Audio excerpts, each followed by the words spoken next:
muy bien, hemos regresado. Tuvimos unas complicaciones técnicas, pero ya estamos de vuelta. En todo caso, nuevamente ponemos el PPT. A ver, que espero se conecten nuevamente. Y pues tuvimos un problema, una falla técnica con el Microsoft Teams, que de pronto se cortó. Pero aquí estamos nuevamente. Están regresando ya los docentes para poder retomar el tema técnicas e instrumentos en la evaluación cualitativa dentro de la 8ª videoconferencia del curso virtual. Sí, ya están volviendo. Buenas tardes, estamos regresando. Como les decía, tuvimos una pequeña, pero veo docentes diferentes a los que teníamos hace un momento, así que vamos a ver un ratitito. A ver, quiero ver cómo sería bueno que coloques qué es lo que seguimos, Martina, que es el curso de investigación, para que nuestros docentes vuelvan a la transmisión. Ok, estábamos en eso. Y ya estamos de vuelta. Volvieron, son los mismos. Estábamos en la observación participante, a ver si los vas explicando, y más bien nosotros en la anterior, Karina, Nalda, a ver si en la otra vamos poniendo la información. Continuamos. Muy bien, Karina.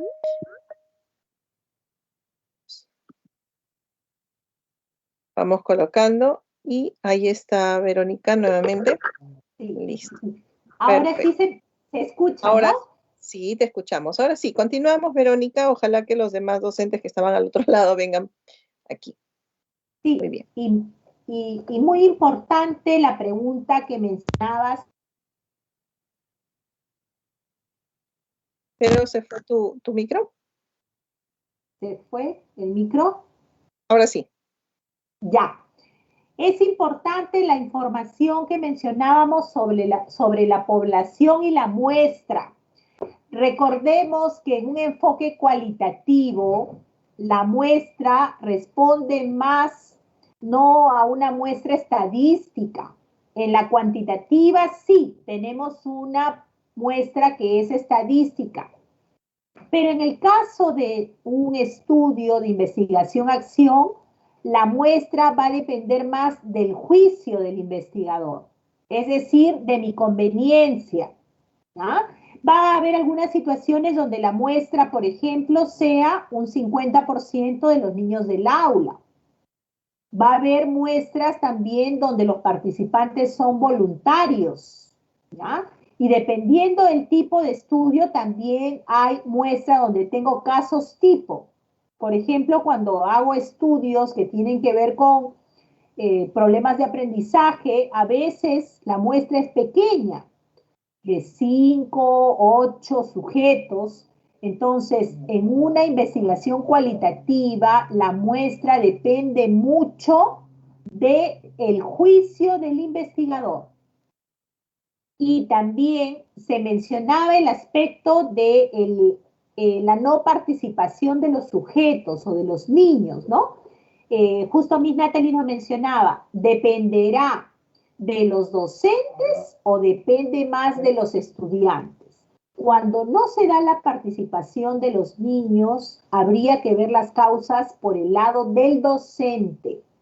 No se está generando el clima afectivo, no se está generando el espacio adecuado para que ellos puedan participar, ni las oportunidades para que ellos puedan participar. Hemos visto ejemplos en el cuaderno de campo. Recuerden que veíamos, por ejemplo, que si el docente formula un saludo, pero no da oportunidad de que ellos participen, los niños no van a participar, sean de inicial, primario o secundario. Entonces, cuando no hay participación del estudiante, la problemática no está en los estudiantes, sino en las estrategias y las técnicas que está usando el docente. ¿Ya? Y por ese lado tendría que replantear, justamente en ese proceso de reconstrucción, replantear qué estrategias va a utilizar el docente para sus sesiones de aprendizaje. ¿Está claro? Miss Natalie. Sí, Verónica, creo que continuamos. Perfecto, perfecto. A ver, Entonces, mientras que también se van uniendo los docentes que estaban conectados al otro lado, a ver, confirmen que ya están aquí, porque estoy viendo diferentes docentes y no están los que habían estado preguntando.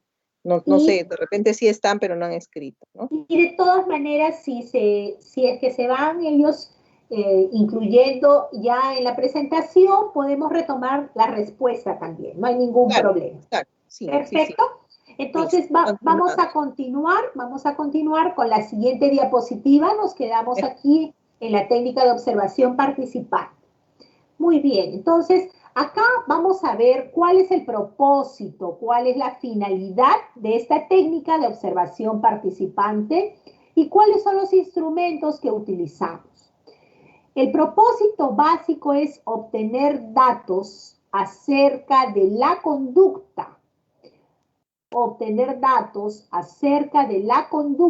acerca de el desempeño que tienen nuestros estudiantes, porque cuando hablamos de conducta, normalmente nos referimos a un aspecto más emocional, pero cuando hablamos de aprendizaje, hablamos de desempeño y desarrollo de capacidades y competencias.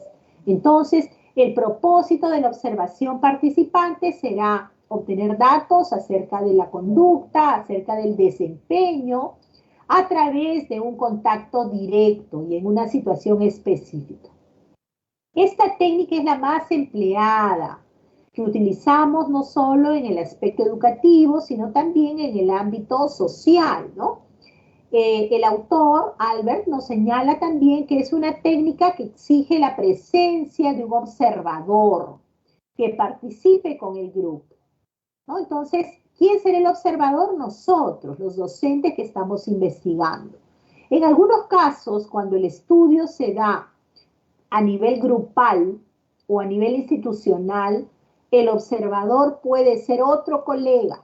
Entonces, quien ejecuta la sesión desarrolla toda la sesión con las fases que tiene esta y el observador será el colega, el auxiliar, el coordinador, alguna otra sujeto participante que está registrando la información, ¿no? Y es el que va a llevar a cabo la investigación.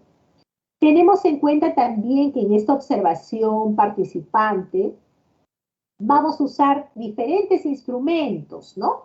Y uno de los instrumentos que se considera también es el investigador, ¿no? Hay autores que mencionan que el investigador es un instrumento más.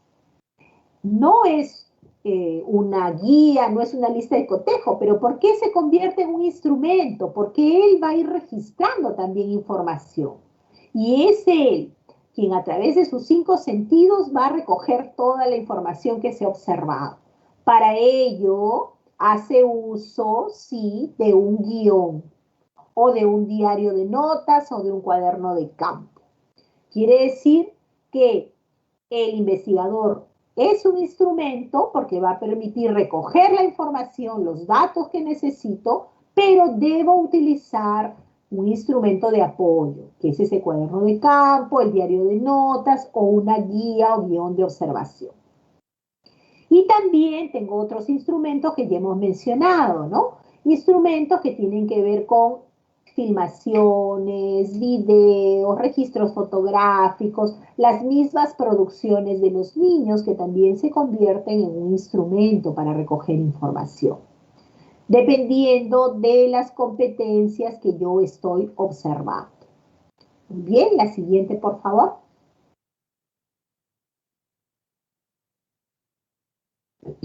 Es importante que nosotros, en cuanto a los instrumentos para el recojo de información en esta observación participante, tengamos en cuenta algunos detalles. Por ejemplo, es necesario que nuestros registros, después de cada uno de los periodos o de las sesiones, nosotros le indiquemos la fecha y la hora, igual que lo hicimos en el cuaderno de campo. Es decir, que debemos registrar la fecha, la hora, el tiempo de duración de esa observación, ¿no? Y este autor nos explica que estas anotaciones deben tener en cuenta entonces algunos elementos. Primero, la observación es directa y al ser una observación directa yo debo describir detalladamente todo lo que observo de manera ordenada y cronológica. Esto es importante, colegas, porque a veces nosotros empleamos el instrumento de manera inadecuada. Me ha ocurrido que he acompañado, he asesorado diferentes investigaciones, se aplicaron los instrumentos pero de manera inadecuada. El instrumento estaba muy bien elaborado, pasó por un juicio de expertos, muy bien elaborado con las categorías que voy a observar. Sin embargo, el momento de la ejecución, yo no registré la hora, la fecha, ni tampoco hay una secuencia en los hechos que se han ido registrando. Y allí es que se invalida la información. También hay que tener en cuenta que los comentarios personales también deben registrarse, también son valiosos en un estudio cualitativo. Entonces, aparte de la observación directa donde yo describo los hechos tal cual se dan, puedo tener anotaciones interpretativas, que son comentarios personales. Por ejemplo, si he observado una sesión de clase donde ocurrió alguna situación fortuita, ¿no? Vamos a imaginar que ese día ingresó al aula una paloma, pues se da una situación fortuita y van a darse una serie de conductas de los niños diferentes. Pues yo debo registrar algunos comentarios personales donde pongo y evidencio qué es lo que ocurrió y si es necesario repetir esa sesión para que no se dé esta información errada, ¿no?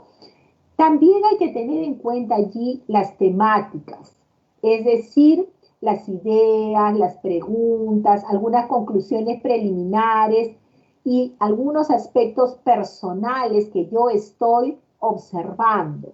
Por ejemplo, qué sentimientos o qué sensaciones me genera esa situación de aprendizaje, ¿no? Se puede evidenciar, por ejemplo, ¿no? Se puede evidenciar que el clima del aula, el clima afectivo del aula ha sido bien estimulado, la docente es muy comunicativa. Recordemos que hay que precisar allí también algunas opiniones del observador, ¿ya? Entonces, eso no va a influir en la parte de la interpretación final, en la parte de el estudio que yo voy a hacer. Hay que tener en cuenta que en una observación participante voy a tener entonces esos tres tipos de observaciones. Observaciones directas que describen los hechos tal cual, observaciones que tienen que ver con la parte de interpretación y algunos aspectos que ya tienen que ver con las hipótesis de acción del estudio. Muy bien, siguiente por favor.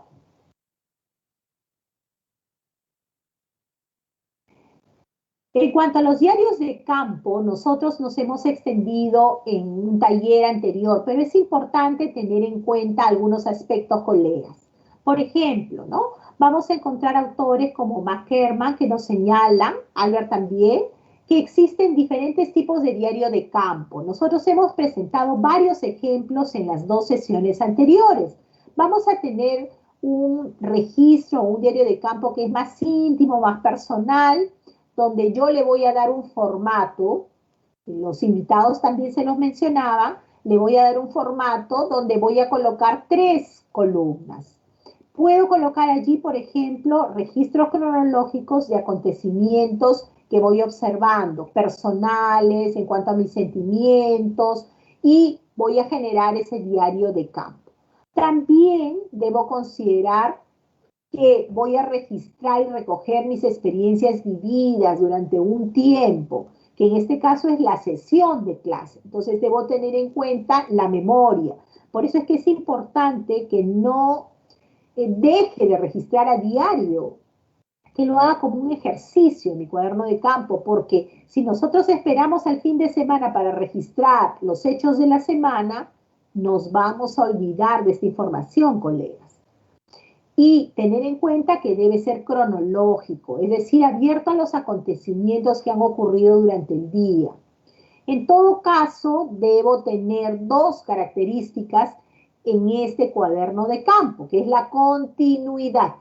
Yo debo registrar a diario los hechos que se van presentando en mis sesiones de clase para poder luego hacer una buena interpretación.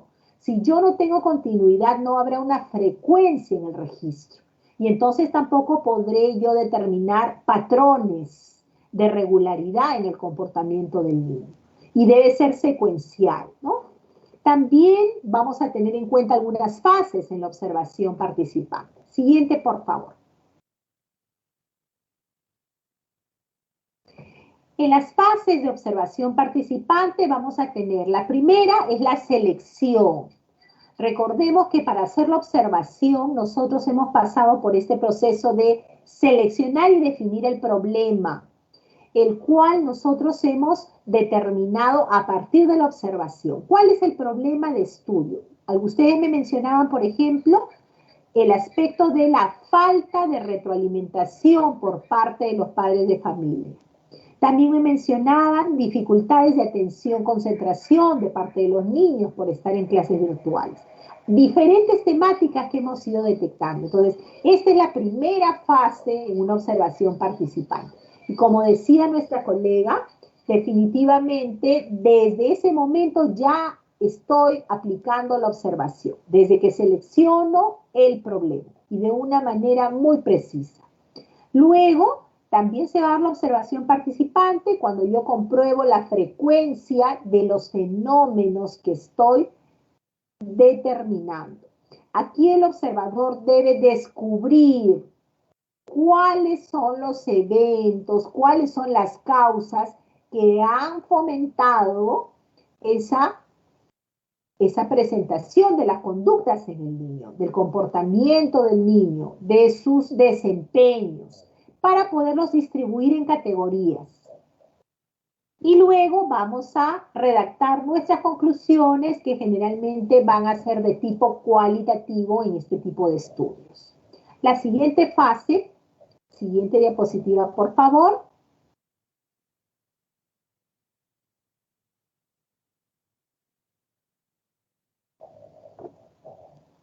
Miss Natalie. Sí, ya está la diapositiva. Ahí está, muchas gracias. Entonces, vamos a observar, colegas, también la incorporación de algunos hallazgos individuales. Entonces, en esta observación participante, ¿puedo yo incluir nuevas categorías de estudio? ¿De acuerdo a qué? De acuerdo al problema.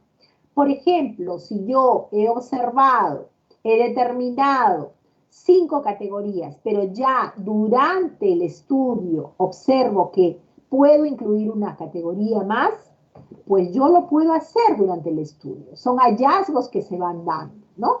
Y el observador va a diseñar un modelo descriptivo para poder mejorar también los datos que he reunido y la explicación de los mismos.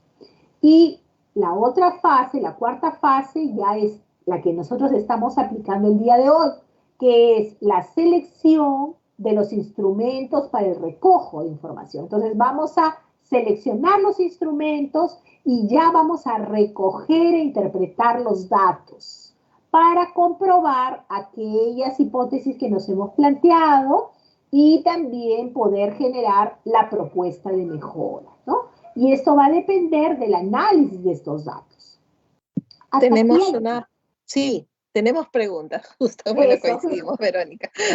¿Alguna pregunta? Justo iba a decir, sí. Bueno, hay una con respecto al tema en sí y hay otra que le voy a contestar a la docente Francesca Dañino. Nos dice que ella está haciendo su tesis de investigación cualitativa y le faltan expertos que sepan del tema para validar sus instrumentos.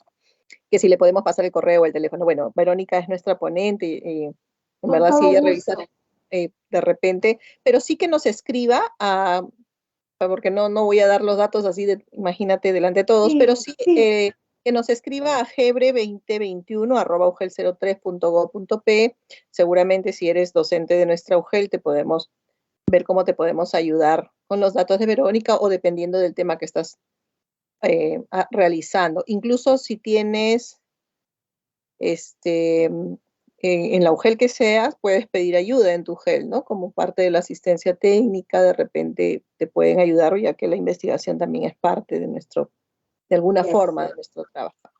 Entonces, y en cuanto a la pregunta, dice, ¿se puede usar el árbol de causas como técnica de recojo?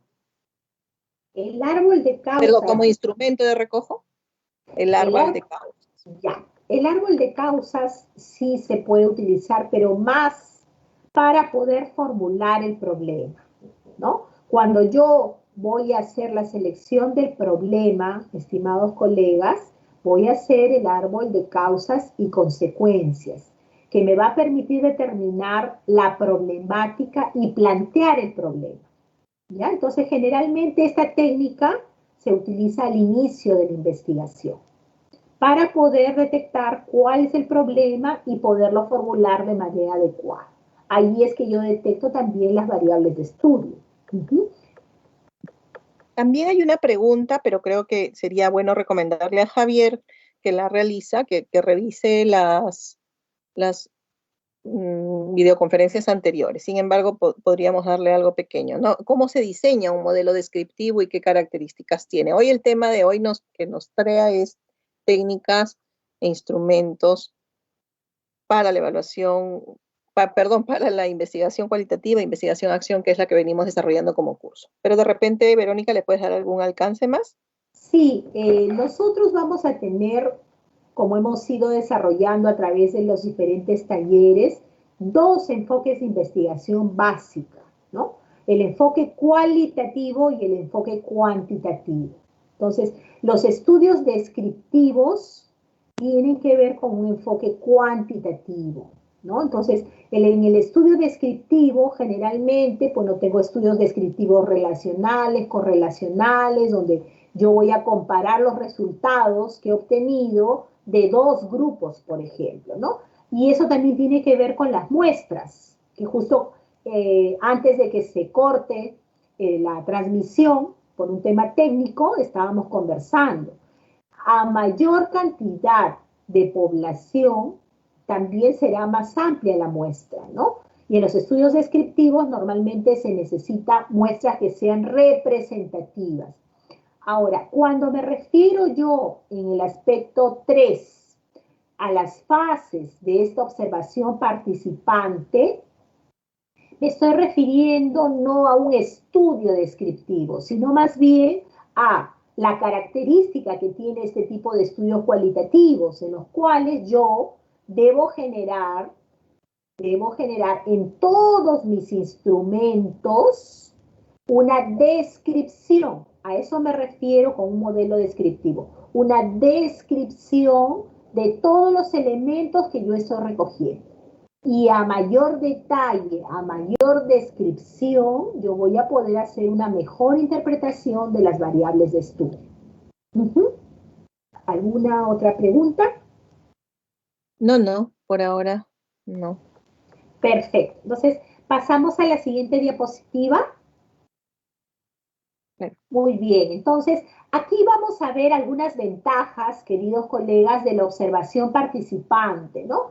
No solo de acuerdo a este autor, que es uno de los principales que nos habla de esta observación participante. Vamos a encontrar también otros autores, uno de ellos, Bernardo Restrepo.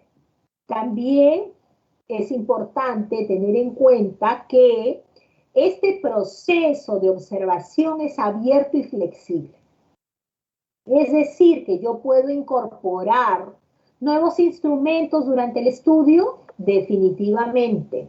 Habíamos conversado que en ese proceso de deconstrucción y reconstrucción, que son tan importantes en una investigación-acción, yo voy a revisar aquellos instrumentos que de repente tengo que reajustar. Y en el estudio los voy a ir reajustando también en el camino. Recordemos que justamente se llama investigación-acción porque es una investigación que se realiza en la acción, en el momento de ejecutar, ¿no? Y que es flexible, ¿no? Flexible por parte del investigador y que voy a modificar aquellos aspectos para que se enriquezca mucho más. También que es un estudio sobre una realidad sociocultural que es natural, ¿no? Entonces es un estudio en el cual se van a presentar diferentes problemáticas y el investigador tiene que tener la capacidad de poder tomar decisiones. ¿Ya? Eso es muy importante. Recuerdo, por ejemplo, un estudio que acompañé de unas estudiantes que iban a trabajar con una muestra en Lurín, Pachacamac, y María del Triunfo, ¿no? Pero tuvieron que cambiar durante el estudio esa muestra, porque en la zona de Lurín había mucho riesgo, ¿no? Había muchos asaltos, ¿no? El horario en el que ellas podían ir a ejecutar y a aplicar los instrumentos era de 6 a 8 de la noche. Entonces, son situaciones que hacen que el investigador también tome decisiones y genere cambios en la ruta del estudio, ¿no? Finalmente, se tuvo que reducir la población, la muestra, sí que deje de ser significativa y representativa para el estudio. También es un estudio de casos. Tengamos en cuenta que la observación participante es un tipo de estudio de casos a profundidad, en profundidad, y que comparte de modo directo las vivencias de las personas y de los sujetos que estamos observando. Muy bien, siguiente, por favor. Como les mencionaba, colegas, vamos a ir plasmando también algunos ejemplos en unos minutos de lo que ustedes han ido registrando en su cuaderno de campo. Y recordemos que en la siguiente sesión, el siguiente taller, vamos a continuar con algunos ejemplos y otros instrumentos. Otra de las ventajas de la observación participante es que nos permite obtener información de primera mano. Esto es fundamental. Esto también da mayor confiabilidad al estudio. ¿Por qué? Porque el investigador está recogiendo de manera directa los hechos y va a centrarse en aquellas variables de estudio que quiere recoger, ¿no? Entonces es importante esto. Y para ello también es fundamental el marco teórico del estudio. Es decir, aquellas variables, cómo las he categorizado y cuáles son los aspectos que yo debo observar. Debo manejar de una manera muy plena y completa el marco teórico, ¿no? Para poder tomar decisiones en este proceso que nos van a permitir también utilizar otras técnicas para recoger la información. Siguiente, por favor. Muy bien, entonces, algunas de las desventajas pueden ser, ¿no? Que en algunos casos hemos mencionado que se da la falta de espontaneidad cuando no he preparado ese contexto, cuando no he informado a los sujetos de estudio y cuando de repente no he manejado esas variables intervinientes. Entonces, hay que tener cuidado con la falta de espontaneidad porque sí puede influir en los resultados del estudio. ¿Ya? Luego, también que se va perdiendo la capacidad crítica a veces durante el desarrollo del estudio. Puede también haber una posible influencia en el grupo. De acuerdo al estudio, puede ser que se influya en algunas características del grupo. También que a veces no se puede dar la estandarización. Recordemos que en un estudio cualitativo yo no puedo generalizar los resultados tan ampliamente como se hace en un estudio cuantitativo, ¿no? Entonces, dependiendo de cómo se maneje la información, si es que se hace de una manera rigurosa, con una triangulación de los datos de los diferentes instrumentos, sí lo podré generalizar, ¿no? Pero algunos autores lo mencionan como una dificultad. Y también que a veces no se da la continuidad de los estudios cuando son de tipo cualitativo, cuando se dan casos únicos, casos pequeños o muestras pequeñas. Esto se genera o se señala como limitaciones, ¿no? Porque pueden generar un sesgo en la información que el investigador está plasmando, ¿ya?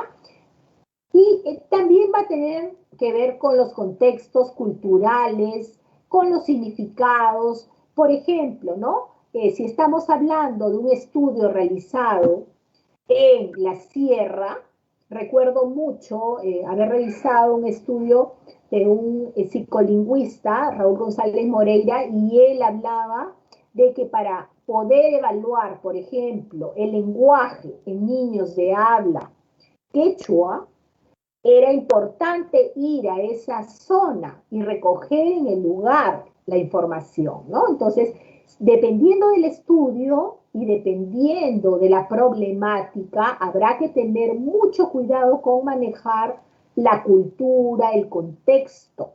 Mientras más me acerque al contexto natural, por eso se llama observación participante, mejores serán los resultados de mi estudio y las observaciones que yo pueda recabar.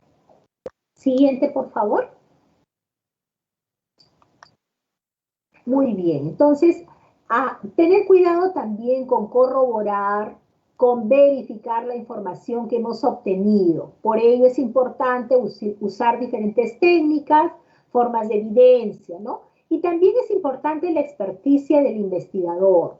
Sin embargo, con esto no quiero señalar de que no pueda un investigador, digamos, novato, un investigador que está comenzando, hacer investigación. Justo a esto nos invitaba Miss Natalie y yo a través de los diferentes talleres, se los he mencionado. Es importante para investigar, empezar por investigar, ¿no? Si yo, digamos, lo veo como una dificultad o tengo cierto temor, buscar ese apoyo en personas que tengan mayor experticia, pero no limitarme a investigar, porque muchos de nosotros sí hacemos investigación, lo que nos falta de repente es registrar esa información y poder luego comunicarla, ¿no? Muchas personas hacen investigación en su aula, en el día a día, pero no se animan a poderla formalizar en un estudio, y eso es lo importante.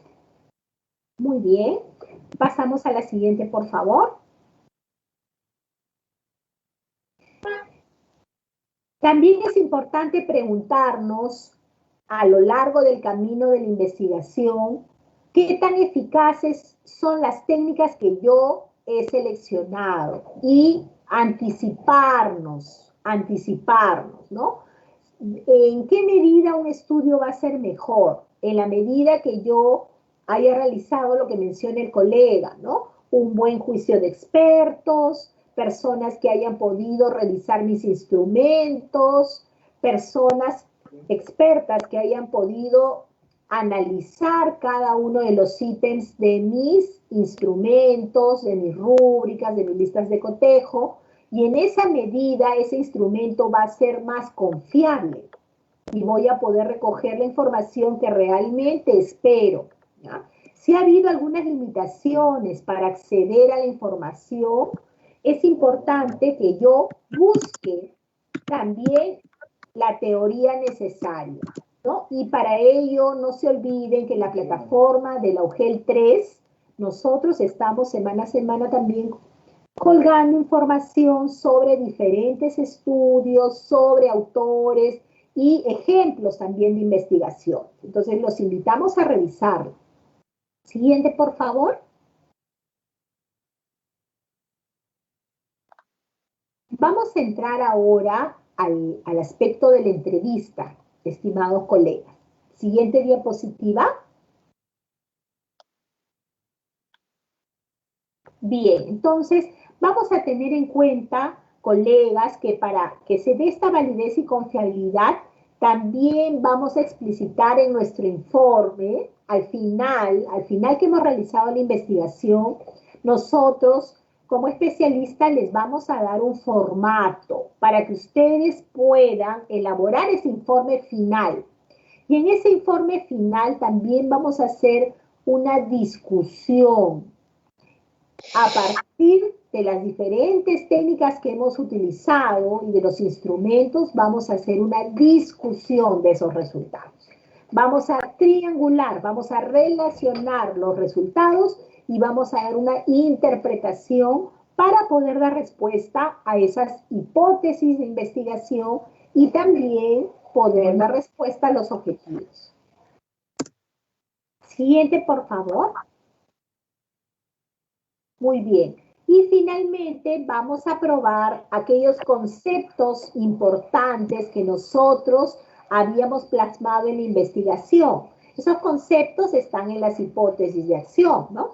¿Cuáles son esos conceptos importantes que nosotros vamos a demostrar? Y lo vamos a hacer luego de aplicado el estudio.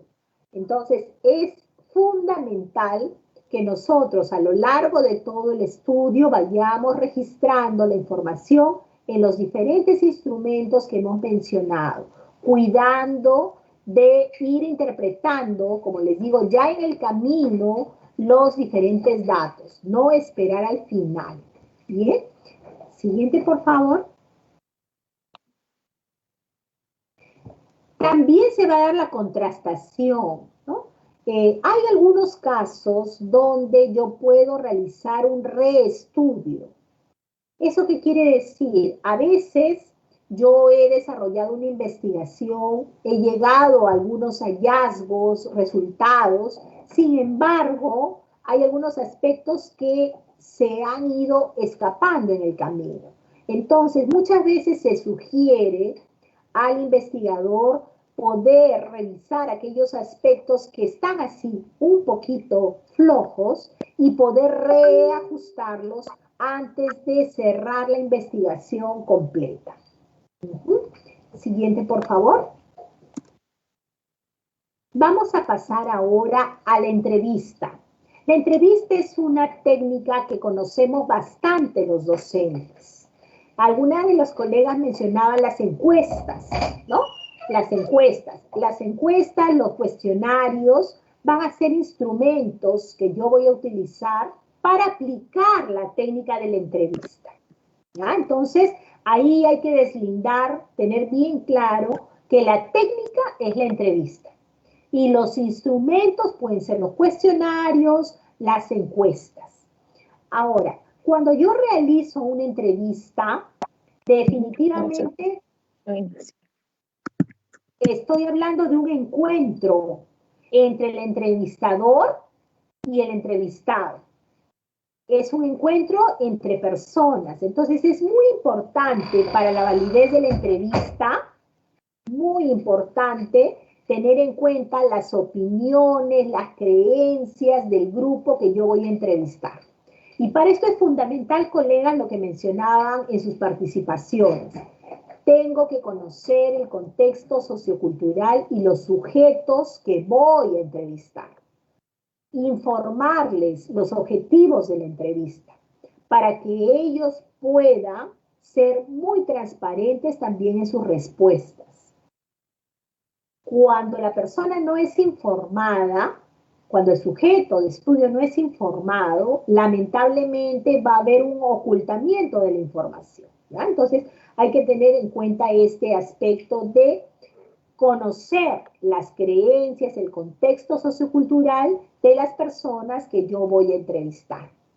Y esta entrevista a profundidad implica el poder recoger toda la información que sea posible, toda la información, ¿no? Entonces, para ello se propone que para que tenga una validez y una significancia esta entrevista, debe estar dirigida a descubrir ¿qué cosa? El sentido que le dan los sujetos a las palabras.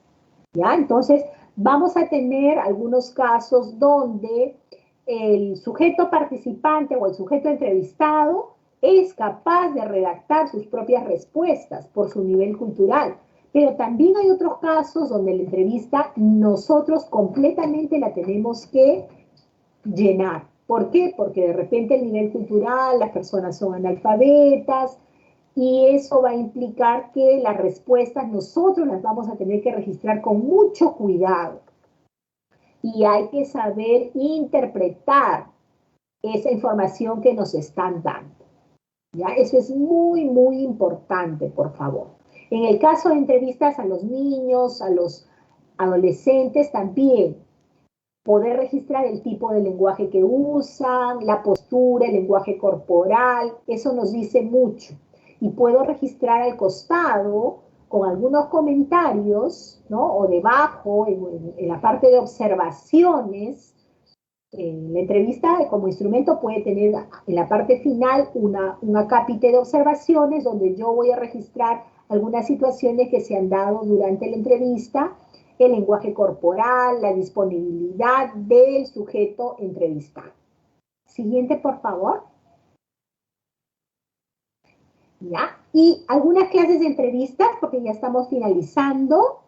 Este tema lo vamos a continuar la siguiente semana para poder también ver los ejemplos de cuadernos de campo, ¿no? Hoy nos ha ganado un poquito el tiempo con el corte, ¿no? Hubo un pequeño corte técnico y luego hay otro curso. Entonces, voy a centrarme en clases de entrevista, ¿no? Y no se preocupen que lo vamos a tocar también la siguiente semana. Entonces, tenemos algunas entrevistas y Densing y Rojas nos señalan clases de entrevistas de acuerdo a cómo las voy a estructurar. Hay algunas que están estandarizadas, ¿no? Y porque tienen un orden, la redacción de las preguntas es el mismo para todos los entrevistados. Es decir, es una entrevista para todos los sujetos de la muestra. A estas se les llama estandarizadas, ¿no?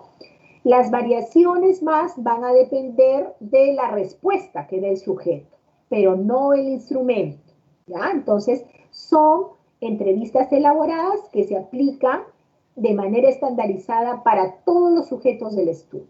A esas se les llama programadas o estandarizadas. Y el siguiente tipo, siguiente diapositiva, por favor. Tenemos algunas que son estandarizadas pero no programadas. Para este encuentro, el investigador elabora un guión donde la secuencia de preguntas está determinada por el desenvolvimiento de la conversación. Es decir, que yo voy a llevar un guión de preguntas para poder aplicar esta entrevista, pero también voy a ir ajustando mi entrevista a la situación, al cómo se va brindando la conversación. Y puedo añadir también algunas preguntas en el momento. Sí, puedo añadir algunas preguntas que van a enriquecer mi estudio. Siguiente, por favor. Con esto ya terminamos. Ajá. Es la entrevista no estandarizada. Aquí no hay un guión ni preguntas preespecíficas ya elaboradas. El entrevistador va simplemente con una actitud de libertad a dialogar sobre diferentes temas, pero sí voy con algunos temas precisos que voy a conversar, ¿no? Y es posible que surjan también por las hipótesis de trabajo que pueden probarse durante el desarrollo del encuentro en esta entrevista. Esto se usa más para estudios de tipo exploratorio, pero cuando yo hablo de estudios de investigación-acción, generalmente utilizamos instrumentos que ya están elaborados, preestablecidos y con los ítems bien definidos. Y además que han pasado por un estudio de expertos, ¿no? Porque recordemos que toda la información hay que capturarla y va a ser muy relevante. Entonces, queridos colegas, vamos a quedarnos en esta semana hasta esta parte. Tenemos luego un curso, se me solicitó que trate de terminar un cuarto para las 4 de la tarde, voy a ser respetuosa con los tiempos y nos encontraríamos la siguiente semana para poder ver los ejemplos. Ustedes han enviado ejemplos muy interesantes de sus cuadernos de campo, poderlos corregir así de manera directa, poderlos revisar, compartir, más que corregir, yo diría compartir y poder ver esos aspectos favorables y aquellos que tengo que ir reajustando. Miss Natalie, te dejo en el uso de la palabra. Muchas gracias. Muchas gracias, Verónica. Efectivamente, hoy tenemos una sesión en breves minutos, otra sesión para los que participen de estos talleres, el del taller que es a las 4 de la tarde. Entonces, nos despedimos de los docentes, ya no hay nos piden si podemos compartir la presentación. Les recordamos que las presentaciones las estamos compartiendo. Entran a la página web de la UGEL 03, encuentran nuestro símbolo, que es un cerebrito de Agebre, buscan cursos virtuales Agebre, y ahí van a encontrar las presentaciones no solo de este curso, sino de todos, ¿no? La de hoy día seguramente también ya María Esther los va a actualizar hoy, y ahí van a encontrar todos los PPTs. Muchas gracias, Verónica, y entonces continuamos en la siguiente sesión de aquí al próximo viernes. Que tengan un feliz día del maestro todos, este día 6, y bueno, que sigan disfrutando de la linda tarea de educar y además de investigar. Gracias, Verónica, por todo. Feliz día para Gracias. Feliz día. Gracias, Natalie. Saludos a todos. Un abrazo. Y en 10 minutos comenzamos el otro curso, así que tenemos que hacer el corte. Un abrazo para todos. Hasta luego.